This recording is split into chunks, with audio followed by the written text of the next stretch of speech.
Nani? Halo guys, kembali lagi di channel Topeng Hitam Official guys ya. Bagaimana kabar kalian hari ini? Semoga kalian selalu sehat dan banyak rezeki ya guys. Kali ini kita akan menceritakan sebuah film dengan judul Inuyashiki yang dirilis pada tahun 2018.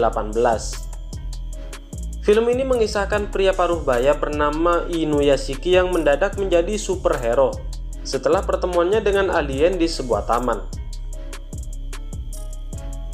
Oke, tanpa basa-basi lagi kita langsung saja ke alur ceritanya guys ya. Film dibuka dengan kepindahan keluarga Inuyashiki ke rumah yang baru dibelinya. Alih-alih bahagia, istri dan anaknya tidak puas dengan rumah sempit itu. Tak hanya di rumah saja, bahkan di kantor ia selalu kena marah bos. Hidup Inuyashiki terbiasa menjadi orang payah, sehingga tak ada satupun orang yang menghargainya. Lalu pada suatu malam Inuyashiki kedatangan anjing bernama Hanako. Sontak saja Inuyashiki bahagia menyambut teman barunya. Namun kebahagiaan itu hilang seketika saat istrinya menyuruh ia mengusir Hanako. Hidup Inuyashiki terus tertimpa derita. Kali ini ia divonis menderita kanker stadium akhir. Parahnya lagi, ia tidak sengaja mendengar dokter membicarakan umurnya yang paling sisa 3 bulan lagi. Di tengah kesedihan ini, Inuyashiki mencoba menghubungi keluarganya. Tapi istri dan anak-anaknya sibuk dengan kerjaan mereka. Panggilan telepon Inuyashiki berakhir sia-sia. Sesampainya di rumah, ia ingin memberitahu keadaan yang sebenarnya, tapi lagi-lagi tak ada yang peduli. Inuyashiki malah terkena marah anaknya yang bernama Mari. Di sana ia meratapi kesedihannya, Hanako kembali menghampirinya. Malam itu Inuyashiki mencurahkan isi hatinya kepada Hanako. Mungkinkah keluarganya akan bersedih saat ia meninggal nanti? Dan lebih sedihnya lagi, ia harus membuang Hanako sesuai perintah istrinya. Namun baru beberapa langkah Hanako terus mengejar Inuyashiki seolah-olah takut ditinggalkan.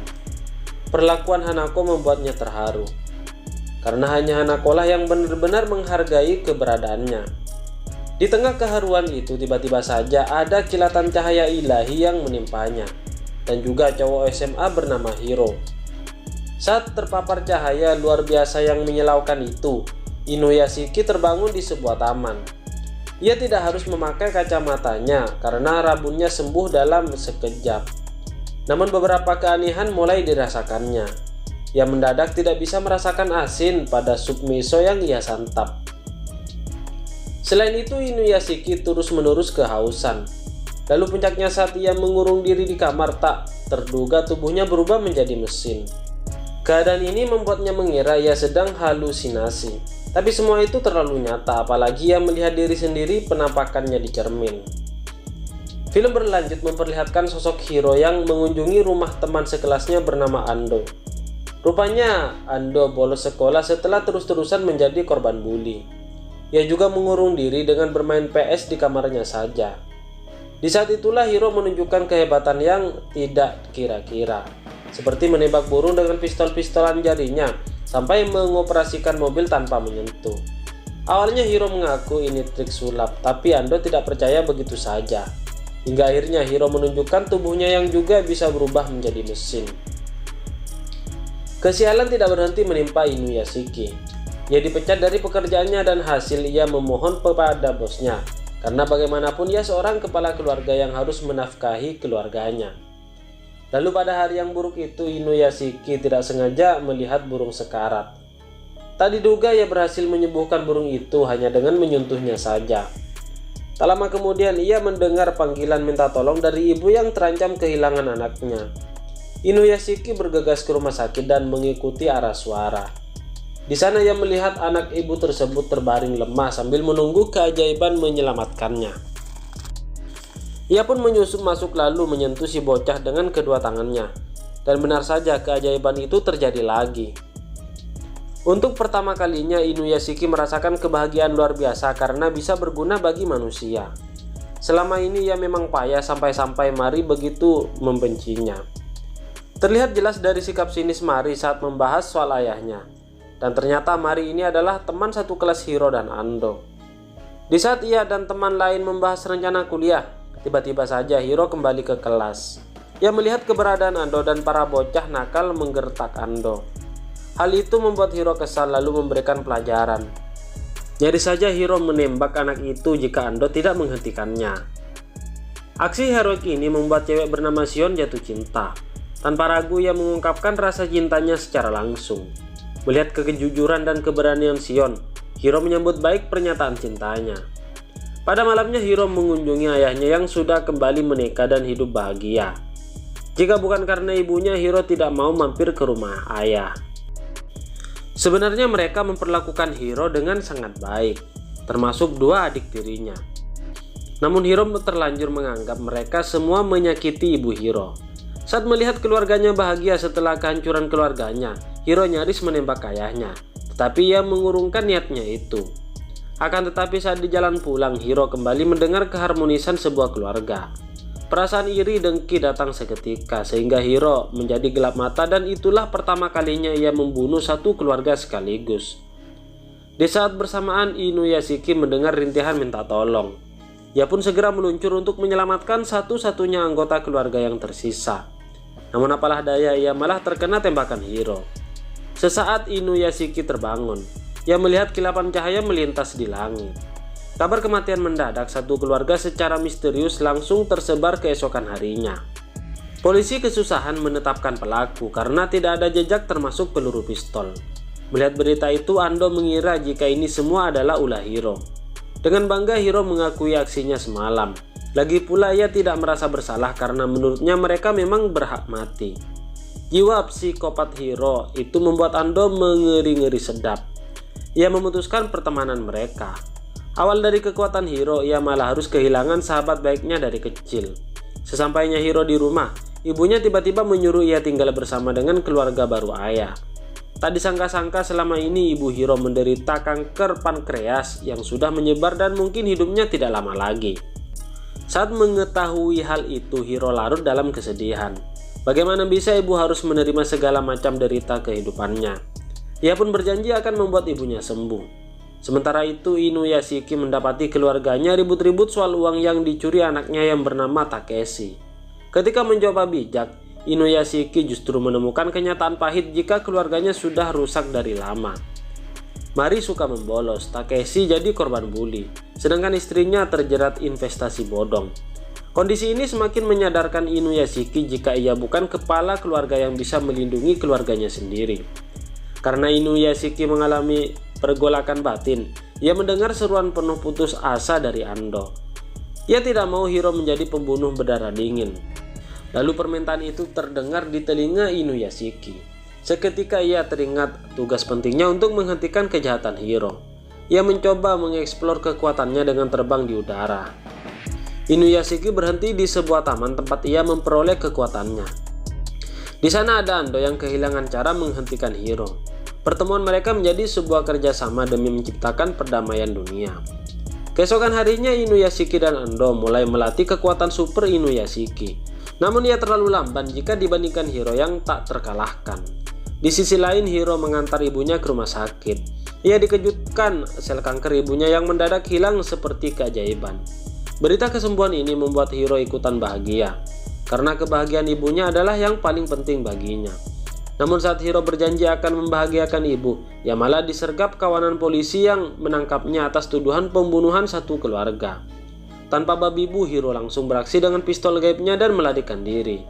Dalam sekejap Hiro menjadi pemberitaan panas. Ia juga ditetapkan sebagai buronan paling berbahaya.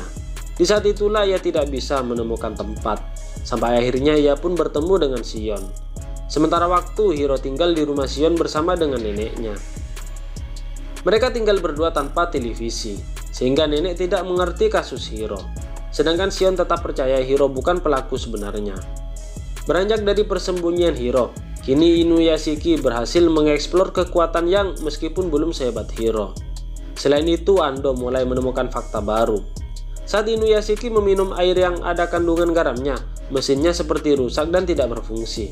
Lama-lama Inuyashiki dan Ando semakin kompak dalam misi penghentikan Hiro. Semakin hari kasus Hiro bertambah ruwet, karena Hiro belum ditemukan. Kini wartawan dan polisi mengincar ibu Hiro yang harus memegang tanggung jawab semua sendirian. Hiro menyaksikan itu tanpa bisa menahan tangisnya, dan lebih mengejutkan lagi, tak lama setelah itu internet menyebarkan berita jika ibu Hiro bunuh diri sampai dinyatakan meninggal dunia. Hiro terus mengamati nama-nama akun yang terlibat, lalu tanpa basa-basi ia menghubungi para pengguna. Awalnya mereka menganggap remeh keberadaan Hiro di layar. Tanpa tahu peluru gaib Hiro bisa menembus ruang, seketika pembunuhan terjadi melalui sambungan internet. Benar-benar canggih. Usai kejadian itu, Hiro semakin terbiasa membunuh. Ia pun mengaku ke Shion jika ia memang benar-benar pelakunya. Bahkan tanpa ragu, Hiro menunjukkan tubuhnya yang serupa mesin. Hiro membawa Shion terbang untuk menguji cintanya, dan ternyata Shion mau menerima Hiro apa adanya. Pembunuhan para pengguna internet yang mencapai 26 orang langsung menjadi pemberitaan. Hal itu membuat Inuyashiki ketar-ketir karena Hiro semakin menjadi-jadi. Selain pemberitaan Hiro, ada juga berita keajaiban anak yang ditolong Inuyashiki sampai bisa lolos dari sekarat. Hari pun berganti saat Shion berada di dapur. Tiba-tiba saja rumahnya sudah digerebek komplotan polisi. Ia pun menyuruh Hiro untuk kabur, tapi peluru terlanjur menembakinya secara brutal. Dari kejadian itu, Hiro mendapati Shion dan neneknya terbunuh demi melindunginya. Kejadian itu justru menyiram dendam kebencian, sehingga ia akan melakukan pembunuhan massal dengan target utama polisi. Seketika kondisi semakin gawat darurat. Inuyashiki melarang keluarganya keluar rumah, namun tidak ada yang mendengarkan omongan Inuyashiki, terutama Mari yang hari itu ada karya wisata di Shinjuku. Di tengah-tengah keramaian Shinjuku, tiba-tiba saja Hiro mensabotase Mediatron, lalu tampil di depan publik. Ia memberikan peringatan sebelum aksi pembunuhan massal, tetapi orang-orang tidak menanggapinya sebagai bahaya. Hingga akhirnya ia menembakkan peluru yang bisa menembus ruang dan menghabisi keramaian Shinjuku. Hiro juga menunjukkan kekejamannya dengan membunuh pembawa berita tepat saat tayangan sedang berlangsung. Tidak berhenti sampai di situ saja, Hiro menyerang teman-teman sekolahnya melalui jaringan internet. Di tengah kekacauan itu, Ando muncul dengan mesin Inuyashiki. Ia memberikan peringatan supaya semua orang tidak memakai HP dan masuk dalam sambungan internet. Tak kehabisan akal, Hiro mengeluarkan kekuatan super lainnya. Ia meluncurkan bom ke gedung-gedung pencakar langit. Keadaan pun semakin runyam saat Inuyashiki akhirnya menemukan keberadaan Hiro. Seketika Hiro teringat jika ia pernah menembak Inuyashiki. Ternyata ia orang yang selama ini dicari Hiro sebagai lawannya. Mereka pun terlibat aksi kejar-kejaran melintasi langit. Terowongan bahkan tidak berhenti meski menabrak helikopter. Pada akhirnya mereka sama-sama kehausan dan perlu isi bahan bakar. Di atas rooftop, Hiro menanyakan alasan Inuyashiki tidak sepertinya. Padahal manusia memang seringkali jahat dan pantas dimusnahkan. Meski mengalami perlakuan buruk manusia, tetapi Inuyashiki tidak berpikiran sama dengan Hiro. Di saat Hiro lengah, Inuyashiki memberikan air mengandung garam yang sudah disamarkan. Usai tenaganya terisi, Hiro kembali menyerang Inuyashiki. Kali ini lebih intens lagi sampai tidak tanggung-tanggung keluar bumi. Seketika Hiro siap melenyapkan Inuyashiki. Tiba-tiba saja mesinnya rusak karena efek minum tipuan. Mesin yang menyatu dengan tubuhnya meledak seketika. Setelah berhasil menangani Hiro, Inuyashiki bergerak menemui anaknya. Terlihat Mari dalam keadaan kritis di antara reruntuhan bangunan. Sekuat tenaga, Inuyashiki berusaha memulihkan Mari, hingga akhirnya Mari bisa sadar kembali. Saat menyadari ayahnya adalah seorang superhero, tiba-tiba Hiro bangkit dan muncul di hadapan Mari. Melihat kasih sayang Inuyashiki kepada anaknya justru membuat Hiro semakin garang. Ia tidak menyukai hal yang tidak ia dapatkan. Hiro menyerang Inuyashiki di depan anaknya, tetapi ketahanan Inuyashiki sangat mengagumkan. Akhirnya Hiro mengganti target. Ia akan membuang Mari dari atas gedung. Sementara itu Hiro berusaha bangun untuk menyelamatkan Mari. Dengan kekuatan tenaga dalam serta tekad penuh ayah yang sayang kepada anaknya, Inuyashiki melakukan serangan terakhir yang berhasil menumbangkan Hiro. Tidak hanya mengalahkan Hiro saja, Inuyashiki sukses menyelamatkan Mari dan orang-orang lainnya. Tak diduga orang payah sepertinya bisa menjadi superhero. Lalu seminggu usai kasus itu, Hiro dinyatakan meninggal meskipun tidak ditemukan jasadnya. Orang-orang pun penasaran sosok yang bisa mengalahkan Hiro, tapi hanya Mari dan Ando yang tahu. Diam-diam Mari kini bangga mempunyai Inuyashiki sebagai ayahnya. Film pun berakhir ditutup Hiro yang tak terduga muncul di kamar Ando. Melihat Hiro masih hidup, Ando bingung harus berkata apa. Sekalipun begitu, Hiro tetap sahabat baiknya. Namun tiba-tiba saja Hiro pun menghilang dan film ini pun tamat guys ya. Bagaimana menurut kalian? Sangat seru guys ya. Bagi kalian yang baru menemukan channel ini, mohon dukungannya dengan cara klik like, share, dan juga subscribe di bawah ini. Serta aktifkan juga tombol loncengnya supaya kalian tahu jika ada konten terbaru dari channel ini guys ya. Oke, terima kasih guys, bye bye.